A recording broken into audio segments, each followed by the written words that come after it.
Vamos orar. Ó Senhor, por amor a Ti mesmo, nós te pedimos que o Teu Santo Espírito conduza-nos nesse momento e que o Senhor fale à mente, ao coração e à vida do Teu povo. Pedimos, Senhor Deus, que o Senhor renove as nossas forças, para que tenhamos condições de Te servir nesse momento com fidelidade. Peço-te, ó Deus, que o Senhor guie as minhas palavras, para que eu diga aos meus irmãos apenas aquilo que o Senhor me chamou a dizer. Peço-te que o Teu Santo Espírito, no poder que Ele mesmo possui, agora conduza esse momento de leitura e também de exposição da Tua palavra. E dar, ó Deus, que mais do que conceitos bíblicos teológicos, venhamos perceber, ó Deus, à luz desse texto, as verdades práticas para a nossa vida nesse mundo caído. E ao ouvirmos a Tua palavra, dar, ó Deus, que não venhamos endurecer o nosso coração, como Teu povo fez no passado, rejeitando a Tua revelação e se colocando debaixo de juízo. Sabemos da seriedade desse momento, Senhor, porque é o Senhor que fala ao Teu povo. E se não estamos dispostos a Te ouvir, é melhor que nós nem aqui estivéssemos, porque não temos trazido para a nossa própria vida nada a não ser o juízo da resposta dura de coração para com a Tua verdade. Ao mesmo tempo nós te louvamos, Senhor, porque o Teu Filho veio para abrir os nossos olhos. E essa é a boa nova do Evangelho. Em nome de Jesus. Amém. Romanos capítulo de número 11. Versículos de número 1 até o versículo de número 10. Eu vou ler, farei a leitura na NVI, peço aos irmãos que acompanhem a leitura com atenção.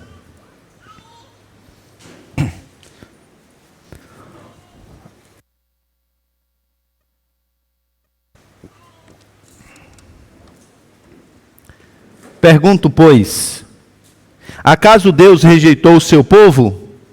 De maneira nenhuma. Eu mesmo sou israelita, descendente de Abraão, da tribo de Benjamim. Deus não rejeitou o seu povo, o qual de antemão conheceu. Ou vocês não sabem como Elias clamou a Deus contra Israel, conforme diz a Escritura? Senhor, mataram os teus profetas, derrubaram os teus altares. Sou o único que sobrou, e agora estão procurando matar-me. E qual foi a resposta divina?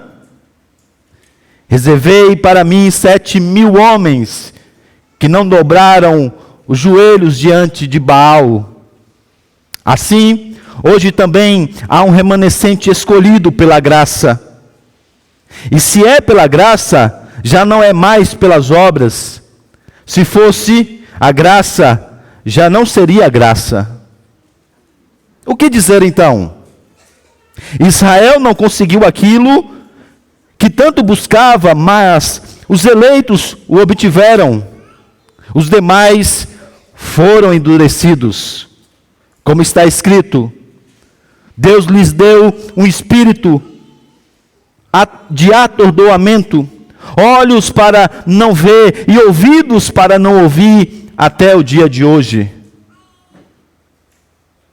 E Davi diz que a mesa deles se transforme em laço e armadilha, pedra de tropeço e retribuição para eles. Escureçam-se os seus olhos, para que não consigam ver, e suas costas fiquem encurvadas para sempre.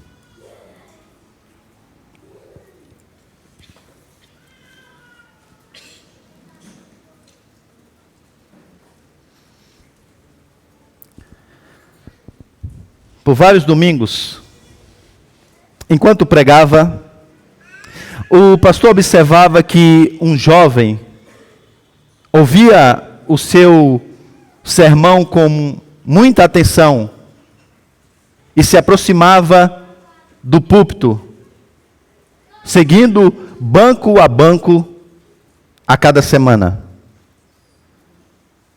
Até que um dia, depois que todos deixaram o salão de reunião, o jovem se aproximou do pastor e disse: pastor, eu tenho frequentado essa igreja há 8 meses. Eu sempre fui criado em uma igreja evangélica. Eu vou à igreja desde pequeno. Mas agora, depois desses 8 meses aqui, eu estou retornando à minha igreja. E eu queria aproveitar essa oportunidade para agradecer ao Senhor. Porque eu cheguei aqui nessa igreja achando que eu era um cristão. Mas com o passar do tempo, eu descobri que eu, na verdade, não era um cristão. Agora eu queria dizer ao Senhor com toda alegria que hoje eu tenho uma convicção de que eu sou um cristão. Então eu queria agradecer ao Senhor,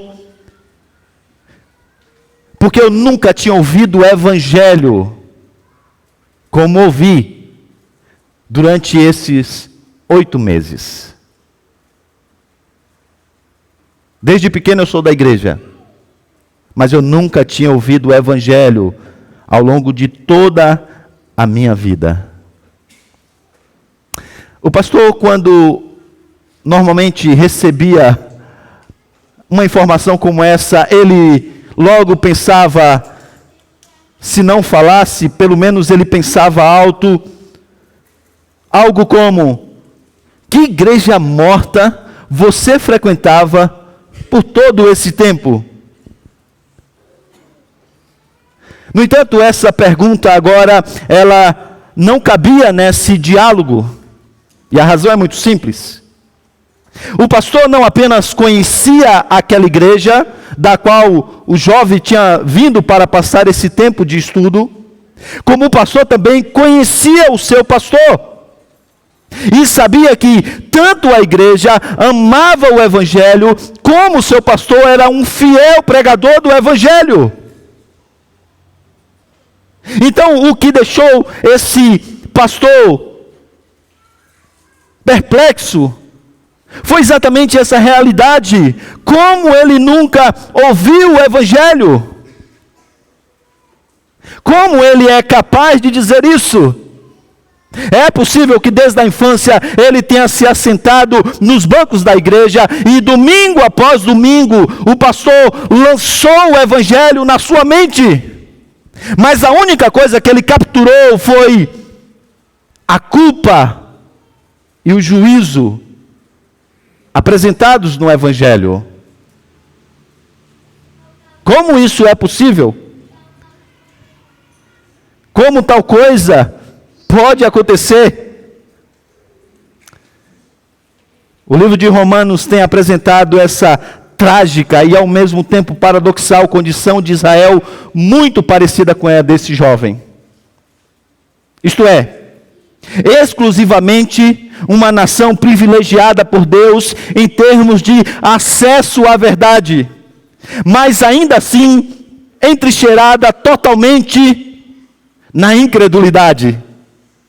Tendo acesso à verdade, mas ainda se mantendo por muito tempo presa na incredulidade, tendo as verdades do Evangelho sendo lançadas sábado após sábado, profecia após profecia, e a despeito de tão grande privilégio, ainda sem entender as verdades do Evangelho.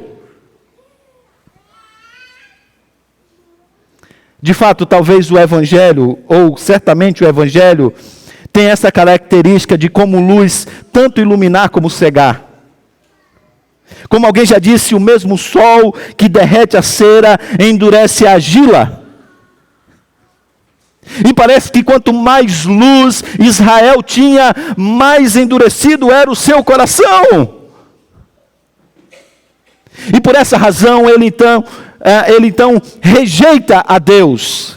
Ele rejeita a revelação, ele rejeita o evangelho. E como consequência disso, Deus também rejeita a Israel. Se no capítulo de número 1, nós olhamos aquela trágica cena de Deus entregando os gentios a eles mesmos, por suprimirem a verdade. Agora, nesses capítulos que temos visto de Romanos, até aqui, temos percebido Deus fazendo o mesmo com o seu povo. Então isso suscita uma pergunta. E a pergunta que muitos estão fazendo a Paulo é: Paulo, mas quanto a Israel? E quanto ao povo da aliança? Deus então, Paulo, rejeitou totalmente agora esse povo e está se voltando somente para nós, que somos os gentios? Ou talvez outros israelitas agora, sem saber muito bem o que está acontecendo? Deus rejeitou totalmente o seu povo, Paulo. Mais do que isso, a rejeição do Senhor é final?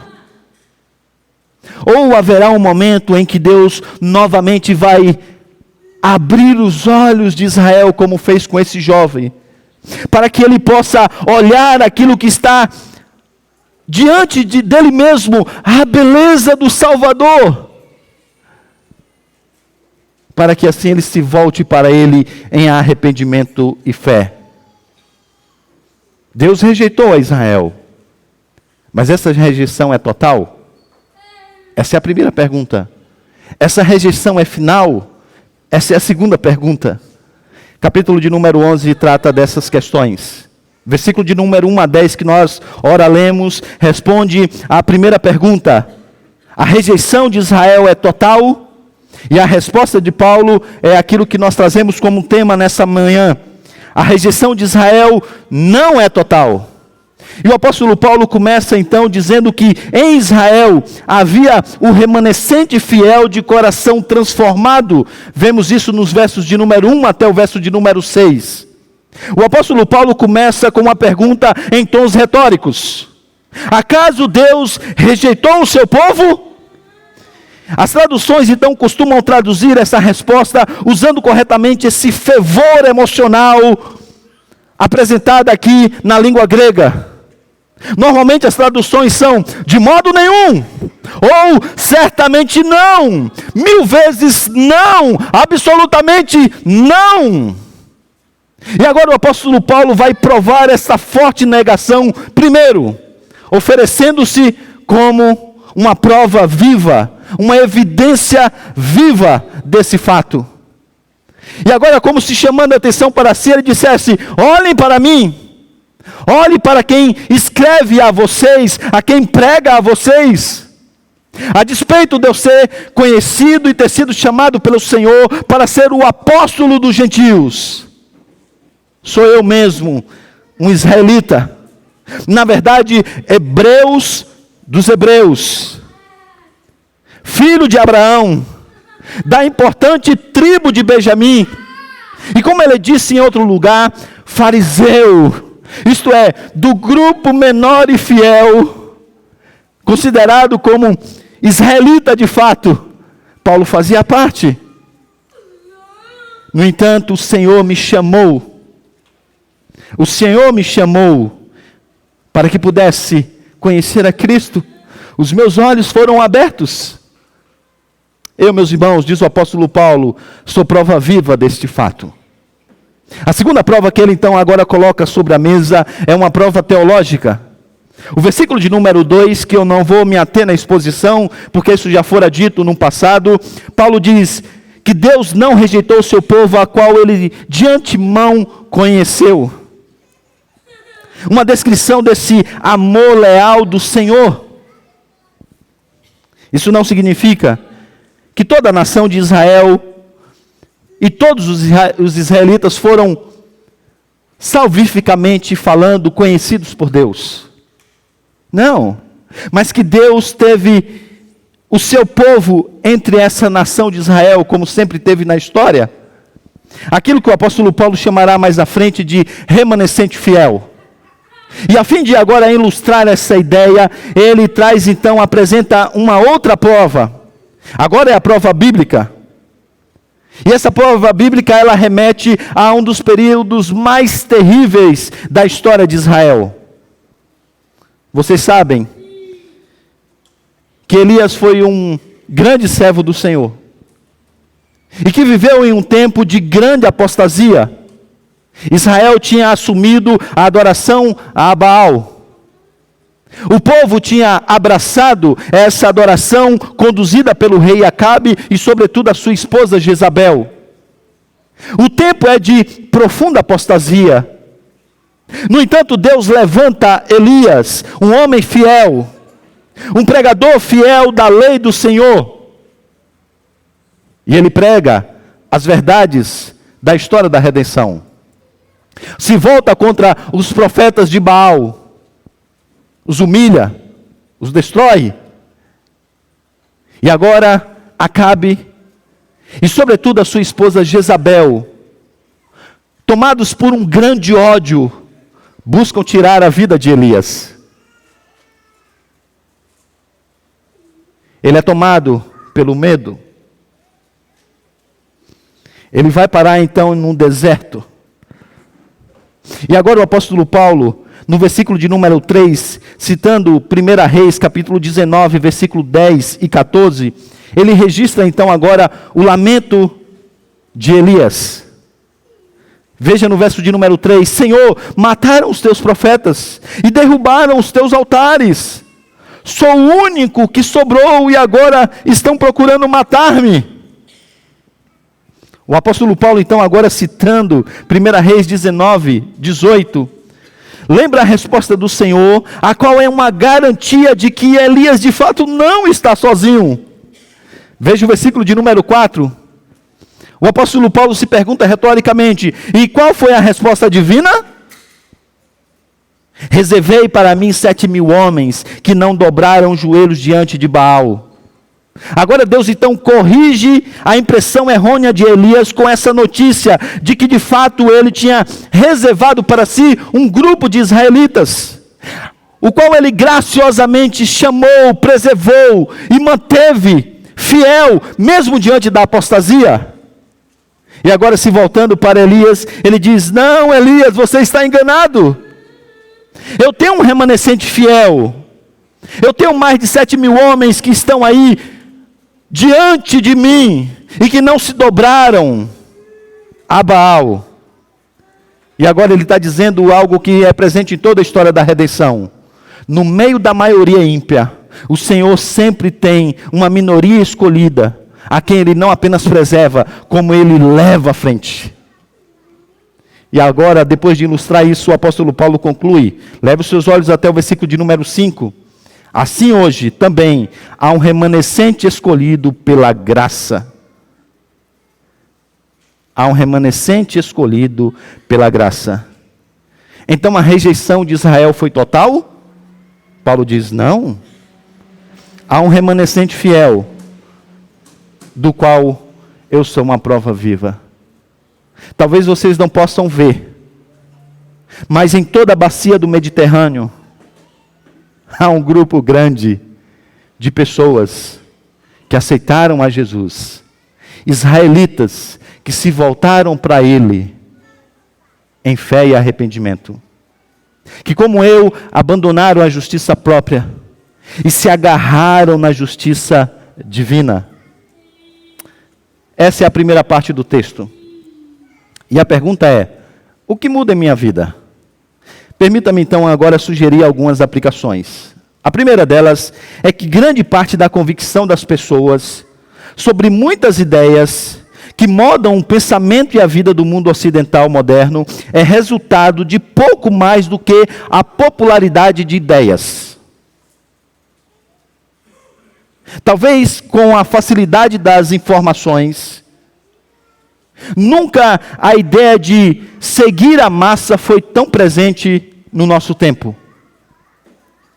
E a igreja não se livrou desse problema. Na verdade, ela também, muitas vezes, seguindo o espírito da época, rendendo-se ao pragmatismo, tem abraçado a cultura seguida pela maioria. Estive recentemente na reunião do Supremo Concílio da nossa igreja, onde tivemos que debater várias matérias. Muitas delas eram claramente fruto de uma pressão externa. Um desejo de adequar a igreja ao pensamento da maioria no mundo.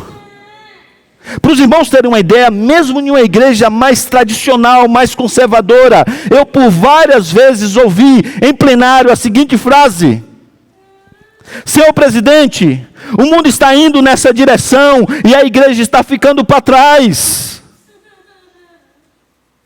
Nós temos mantido uma cultura retrógrada, uma cultura que já não é mais a cultura do nosso tempo. A igreja está ficando para trás, senhor presidente. Precisamos ordenar mulheres, precisamos aceitar o ministério feminino, precisamos abraçar as agendas que estão sendo colocadas no mundo que nós vivemos. Essa é a nossa realidade, senhor presidente. Consegue perceber? É uma tentativa de seguir a maioria. Mas veja, atente-se para o fato de que a doutrina bíblica do remanescente fiel é um poderoso lembrete para todos nós de que a verdade nem sempre está, e talvez usualmente não esteja na opinião da maioria. Se você ler a história de Israel, se você ler a história da igreja, você vai perceber que a verdade, muitas vezes, ela é encontrada num pequeno grupo de pessoas, cujas mentes e os corações permanecem livres para ouvir e obedecer somente a palavra de Deus, enquanto fecha os ouvidos para o espírito da época. A doutrina do remanescente fiel nos lembra disso. E deixe-me dizer uma coisa para vocês que são adolescentes. Porque vocês lutam com isso diariamente. Diariamente vocês precisam responder à pressão de não seguir a maioria. Às vezes de fazer parte daquele grupinho que é até mesmo isolado. Porque não segue o pensamento da maioria, a filosofia da maioria, o comportamento da maioria, a escolha da maioria. E esse é um incentivo para você.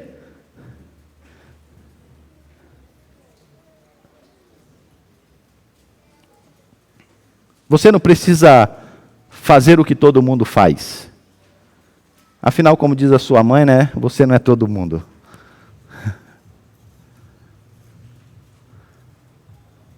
Mas note uma outra coisa aqui, meus irmãos.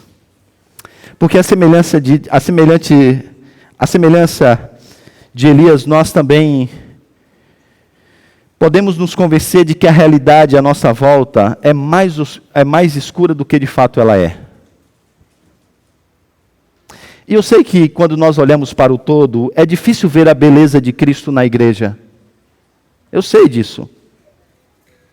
Eu sei que em muitos lugares a igreja tem celebrado os ídolos da modernidade, tem abraçado a corrupção,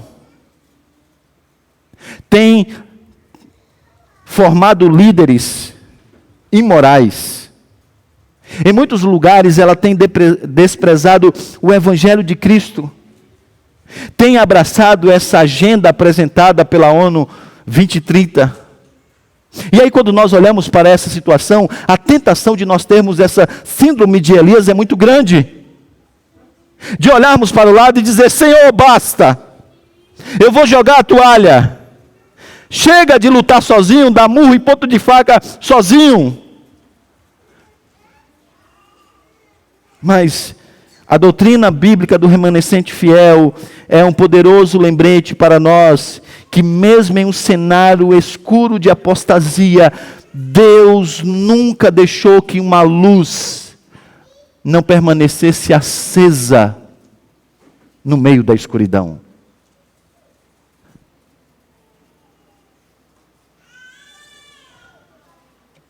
Sempre haverá um remanescente fiel que o Senhor preserva e que o ama e que tem compromisso com Ele. Então, o que fazer? Algumas coisas. Primeiro, baixa a bola. Tá?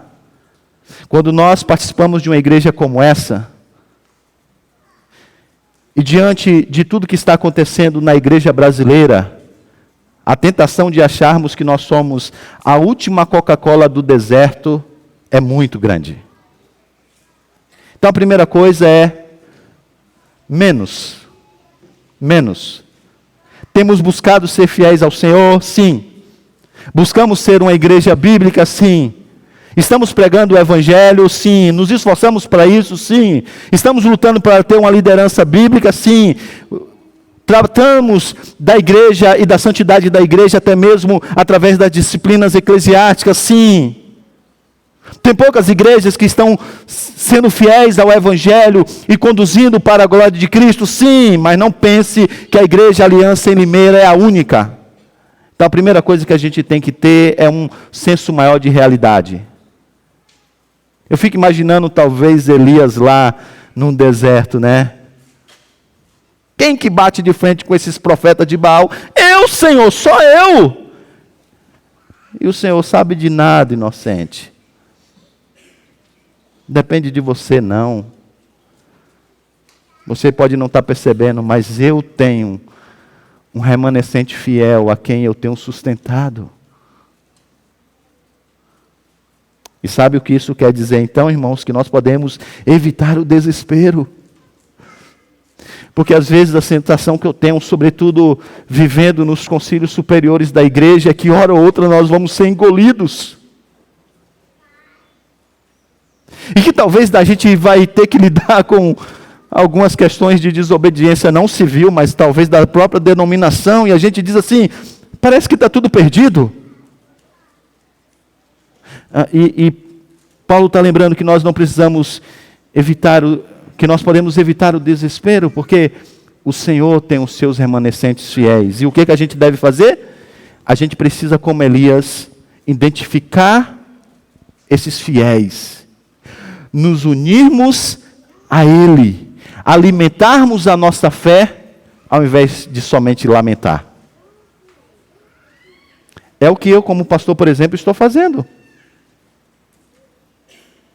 É difícil pensar em plantação de novas igrejas através de uma filosofia de plantação reformada, bíblica reformada, mesmo no âmbito da IPB? Sim. Pragmatismo tomou conta da igreja brasileira. Mas sabe, quando eu tenho ligado para colegas, eu tenho descoberto vários outros irmãos que amam o Evangelho, que amam a Cristo, que amam a expansão do seu reino e que estão se dedicando com fidelidade, enfrentando as maiores dificuldades para plantarem igrejas saudáveis, para estruturarem igrejas bíblicas e saudáveis.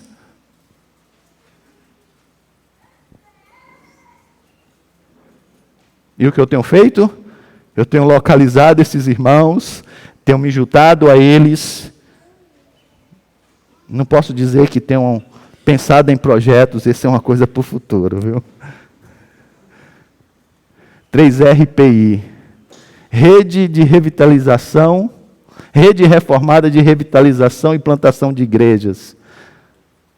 Tenho falado com eles, olha, vamos nos juntar. Se você quer ser uma mãe bíblica, não pense você que você é a única que tem esse desejo. O Senhor está buscando e levantando no Brasil, em Limeira, várias irmãs que também amam a Cristo e querem ensinar os seus filhos, querem cuidar bem dos seus esposos. Então, o que você deve fazer? Localize esse grupo de remanescente fiel, se junta a ele. Siga em frente, ao invés de apenas lamentar. E a boa nova é exatamente essa, que o Senhor leva o remanescente à frente. Essa é a nossa esperança. não por nós. Porque você não é o Elias que enfrenta os profetas de Baal. Você é o Elias lá do deserto, medroso, impotente. Mas e daí? Se tem uma das coisas que o Senhor sabe fazer muito bem, é usar pessoas como Elias nesse momento, eu e você. Então não é o povo de Deus que por causa da sua fidelidade leva a promessa de Deus adiante. É Deus que por causa da sua fidelidade leva o seu povo adiante. Mesmo que às vezes em momentos da história apenas com um grupinho, do qual Paulo e outros irmãos do Mediterrâneo fazem parte. Então esse é o primeiro ponto. Deus rejeitou totalmente Israel. Paulo diz, não. Deus entregou a igreja brasileira a ela mesma. Paulo diria talvez hoje, não.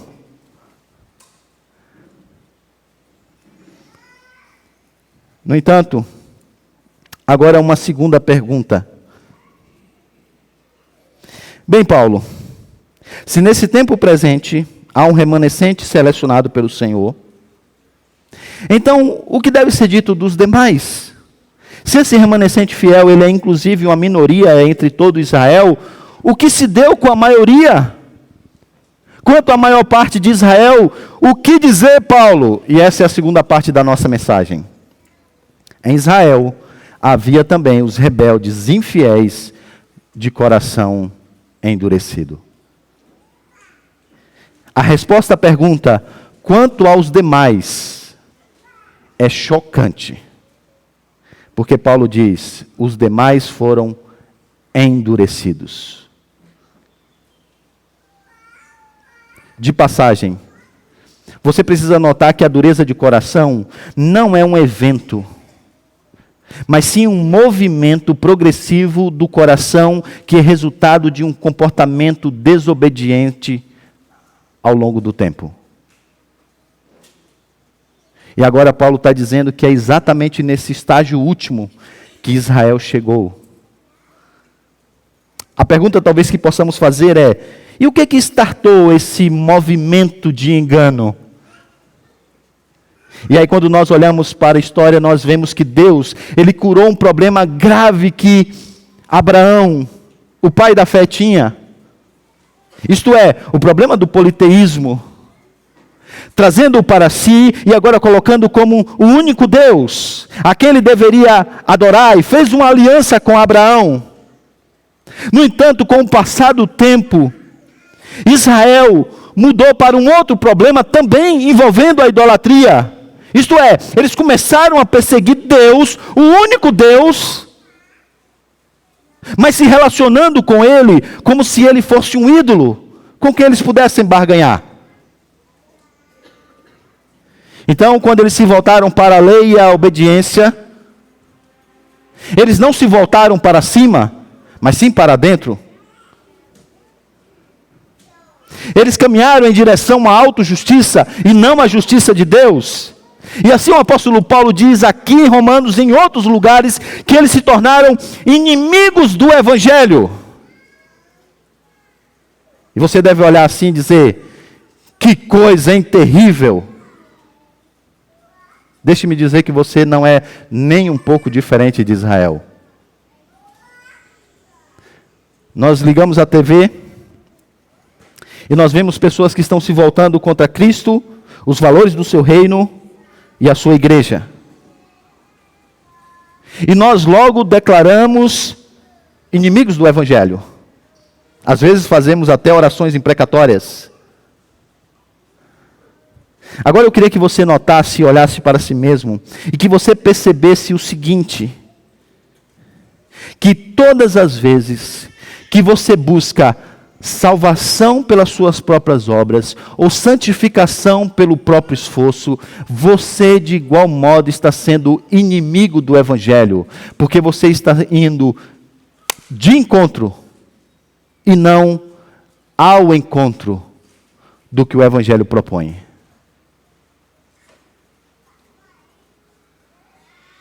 Eles foram inimigos do Evangelho, E essa inimizade começou.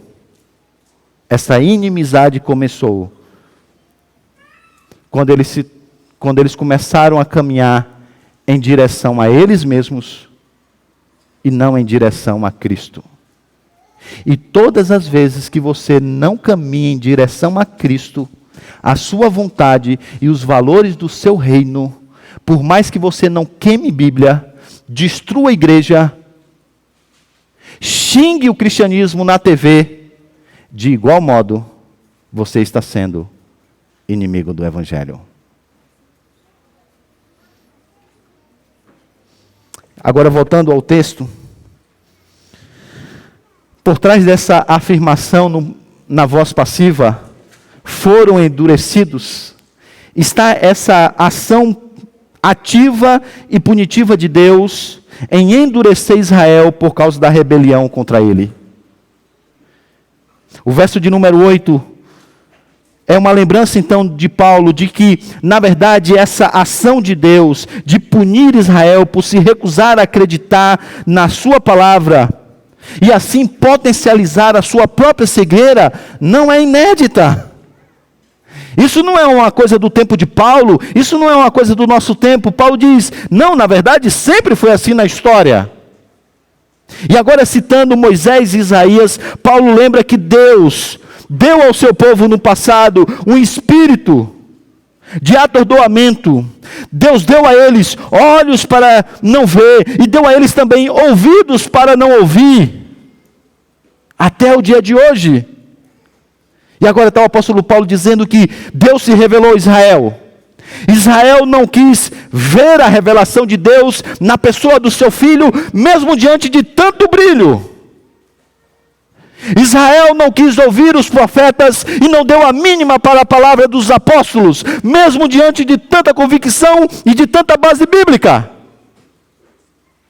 E agora Paulo está dizendo, e como uma ação de juízo e punição do Senhor, o Senhor os tornou ainda mais cegos. Ainda mais cegos. Foi C.S. Lewis que disse que se as pessoas não disserem a Deus, faça a tua vontade, Deus certamente dirá a elas, seja feita a tua vontade. E deixe-me dizer uma coisa, essa é uma das piores coisas que Deus pode dizer a uma pessoa, inclusive a um crente. A pior coisa que você pode ouvir de Deus é, então é isso que você quer? Você quer seguir os desejos do seu coração e a sua idolatria? A sua estupidez? A sua própria sabedoria? O seu próprio caminho? Tudo bem. Vou tirar as minhas mãos graciosas sobre você. Às vezes, meus irmãos, isso tem tons de juízo final, como nesse texto. E talvez você que esteja aqui nessa igreja, ouvindo o Evangelho, mas ainda não se voltou para Jesus, deixe-me dizer uma coisa, se você não quiser ouvir a palavra de Deus, cuidado, porque Deus pode tornar você surdo, e então você jamais ouvirá. E isso é a manifestação presente do seu juízo final. Mesmo quando você quiser entender, você não entenderá. Às vezes nós vemos na história da igreja, do povo de Israel, essa mesma ação do Senhor, não com implicações salvíficas, mas ainda assim, como fruto do seu juízo, mesmo que temporário. Então deixe-me dizer para você mais duas coisas. Se você não está vivo, enérgico para as coisas e as obras do Espírito Santo de Deus, cuidado para que Deus não te visite com um espírito de entorpecimento, tirando de você o pouco de entusiasmo que há pelas coisas do Senhor. Deixe-me dizer mais uma coisa. Se você tem desprezado os dons que Deus tem te dado para o serviço na sua igreja, cuidado para que Ele não tire a capacidade que Ele deu a você e dê a outro que está disposto a servir. Cuidado. Cuidado.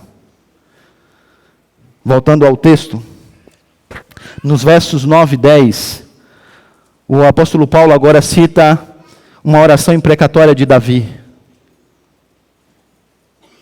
Que a mesa deles se transforme em laço e armadilha, pedra de tropeço e retribuição para eles. Escureçam-se-lhes os seus olhos, para que não consigam ver, e as suas costas fiquem curvadas para sempre. Quando você volta no Salmo de número 69, Davi está falando na qualidade de ungido de Deus, sofrendo perseguição e sofrendo o ódio dos seus inimigos. E agora nessa oração, ele entrega os seus adversários às trevas e ao endurecimento. E o apóstolo Paulo agora diz que essa oração, em última instância, se cumpriu em Israel, no povo judeu, ao rejeitar e não reconhecer Jesus como Messias.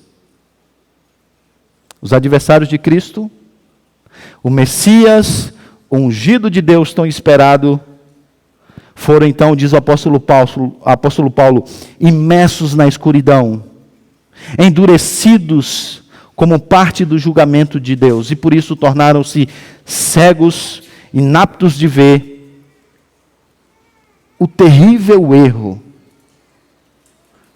agindo piores do que os inimigos de Israel, os gentios,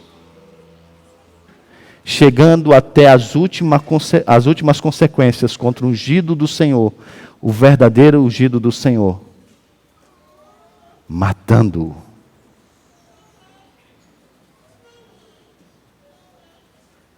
Sabe, irmãos, talvez você deva pensar às vezes, como que o povo da revelação, o Israel escolhido do Senhor, o povo da promessa, chegou ao ponto de matar o Messias. Isso é assustador.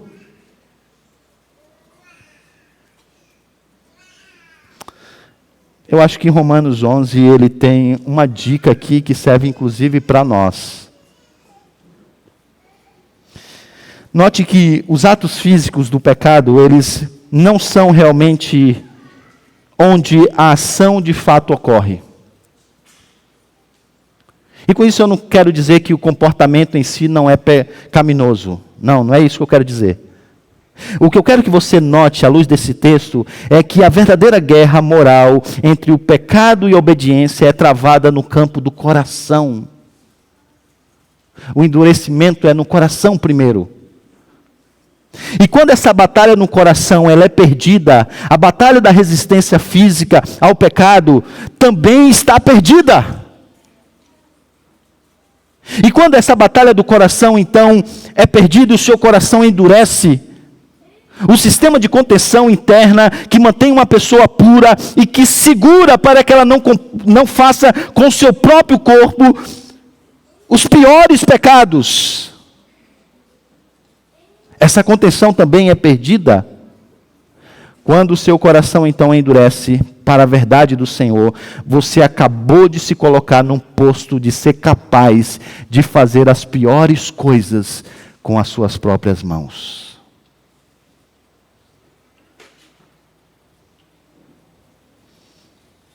Quer que eu seja mais prático? A batalha pelo adultério não acontece no escorregão do corpo. Ela começa no coração. A batalha para que você não exploda ira com as pessoas não acontece em outro lugar a não ser no coração. A batalha para que você entregue o seu corpo à pornografia, ela não acontece num ato primariamente. A verdadeira batalha acontece no coração. Quando o seu coração endurece para as verdades do Senhor, você é capaz de fazer as piores coisas com o seu corpo. No caso dos judeus, até mesmo matar o Messias. Você quer parar de pecar com o seu corpo? Então você precisa cuidar muito bem do seu coração. Como eu gostaria de que talvez a gente tivesse muito tempo para ver, e talvez os nossos irmãos no grupo possam trabalhar isso. A dinâmica da dureza do coração. Lembra o que eu disse? A dureza de coração não é um evento, irmãos. Você não acorda e de repente você se vê, olha, meu coração agora está duro, viu? O Senhor fala, eu nem estou aí. Não! Você não acorda e de repente alguém diz para você uma verdade e você não dá a mínima para um conselheiro bíblico. Não, não é assim. Talvez a gente possa tratar isso em um outro momento. A dinâmica da dureza do coração, que começa num auto-engano e vai se fortalecendo a ponto de rejeitar a verdade e até mesmo às vezes ir para as vias de fato com o pecado. Contra Deus. No caso de Israel, matando o Messias. Bem, o que isso muda na nossa vida? Deixa-me sugerir algumas aplicações finais. A primeira delas é que o DNA do pecado é o engano. E você precisa saber disso. O mal simplesmente não se apresenta como mal. E é isso que o faz um mestre da arte do auto-engano. A gritaria impaciente, normalmente ela se veste com a roupagem de zelo pela verdade. A luxúria se mascara como o amor pela beleza. A fofoca faz o seu trabalho maléfico ao viver nos trajes da preocupação com o irmão e a oração. Precisamos orar por ele. O desejo de poder e o controle, às vezes, é mascarado pela ideia de liderança. O medo do homem, às vezes, veste assim uma roupagem de servo humilde. O orgulho de sempre estar certo, às vezes se disfarça de defesa da verdade. Quando muitas vezes não tem a ver com Cristo. Tem a ver com o seu orgulho, com o seu desejo de ganhar todas as discussões. O mal simplesmente não se apresenta como mal. E isso faz um mestre na arte do auto-engano.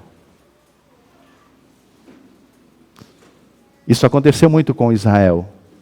Isso acontece com você mais do que você imagina. Mas deixe-me notar também que o pecado não apenas nos torna cegos. O pecado nos torna cegos para a nossa cegueira. O pecado não apenas te torna um cego. Na verdade, o pecado tem a capacidade de te tornar cego para a sua própria cegueira. Isso talvez seja uma maneira de distinguir entre o pecado, a cegueira espiritual e a cegueira física. Porque se você conhece um cego fisicamente, você sabe que ele reconhece que ele é cego e ele agora vai fazer um jeito de tentar diminuir essa limitação que a sua cegueira coloca sobre si. Agora, a cegueira espiritual, ela não é dessa maneira. Porque normalmente a pessoa pensa que ela não é espiritualmente cega. Que na verdade ela está por dentro de todas as coisas.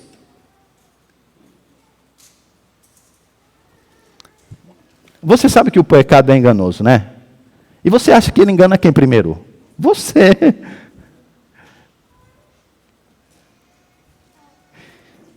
Então, o aspecto importante aqui é perceber isso. Presta atenção. A verdade é que o pecado nos torna cegos, não apenas para as coisas de Deus. O pecado nos torna cegos para a nossa própria cegueira. Ninguém que é cego diz, eu estou cego. Pergunta o israelita se ele estava cego, se ele estava certo. Ok. Então a questão importante aqui é, quem então pode te ajudar a ver o que você não vê se você estiver sozinho? Você já deve ter partido do pressuposto que o pecado é enganoso e te cega.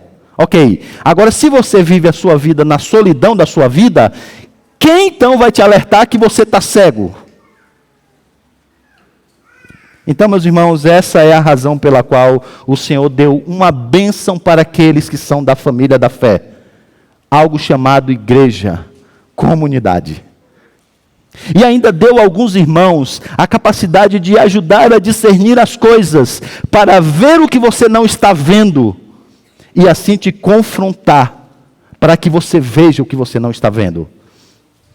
Então, a conclusão é que a igreja é uma das maneiras que Deus usa para não entregar você a você mesmo.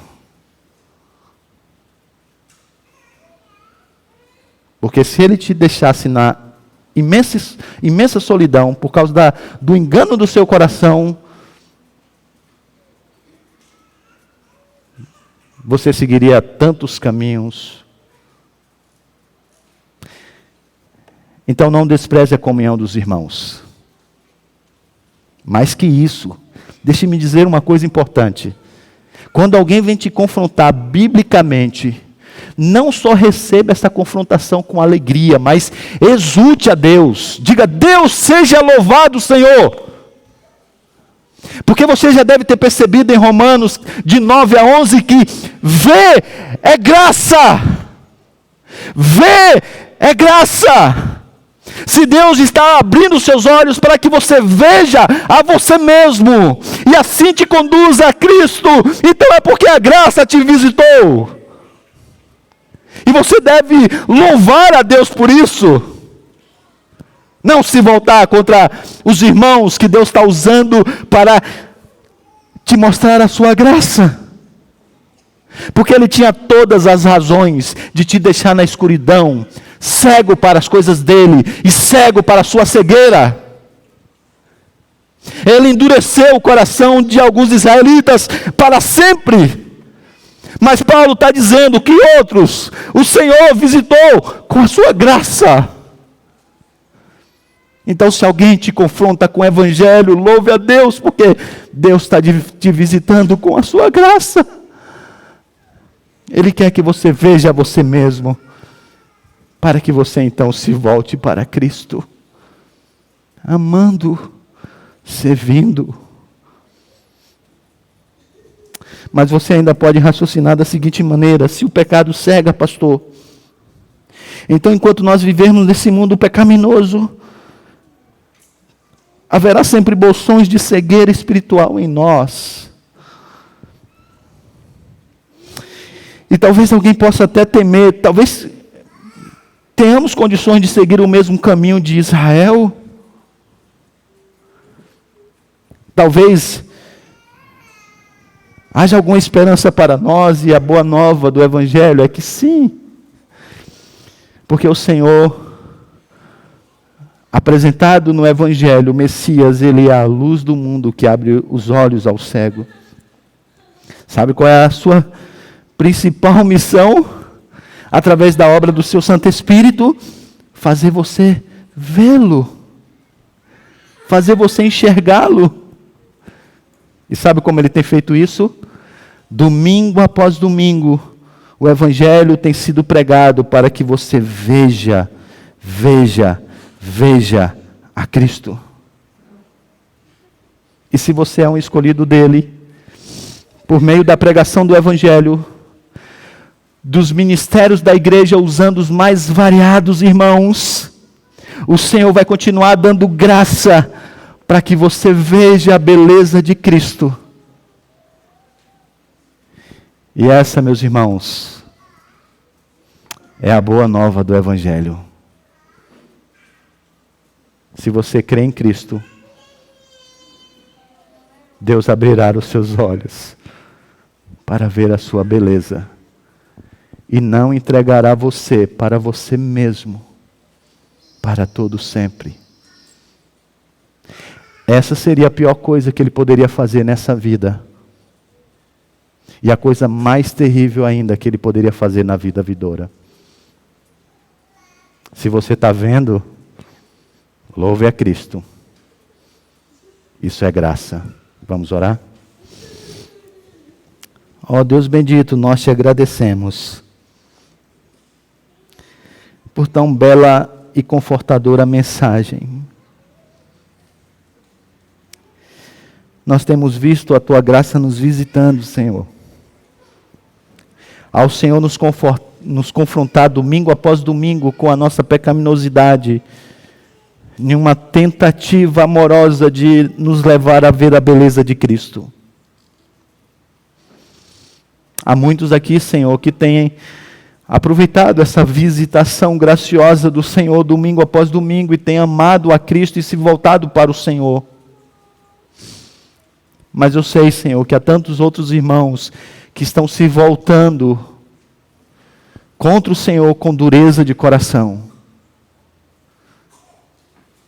A luz do Evangelho que deveria amolecer o coração como amolece uma cera, o tem endurecido como faz com uma argila. Ó Senhor, visita essas pessoas com a tua graça. Quebranta esses corações endurecidos, Senhor, que têm se voltado contra o Senhor. Que tolice, Senhor.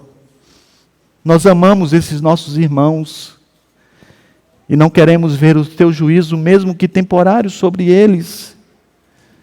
Por isso eu te peço, Senhor, visita com a tua graça. Visita com a ação do teu Santo Espírito de abrir os olhos nessa manhã, Senhor. Faz isso por amor de ti mesmo, para a glória do teu nome e para o bem da tua igreja, para o bem de tantas famílias, Senhor, para o bem de maridos, de esposas, de filhos. Visita o teu povo com a tua graça, Senhor, e abre os olhos aos cegos. É o que nós pedimos em nome de Jesus. Amém. Vamos colocar de pé, irmãos.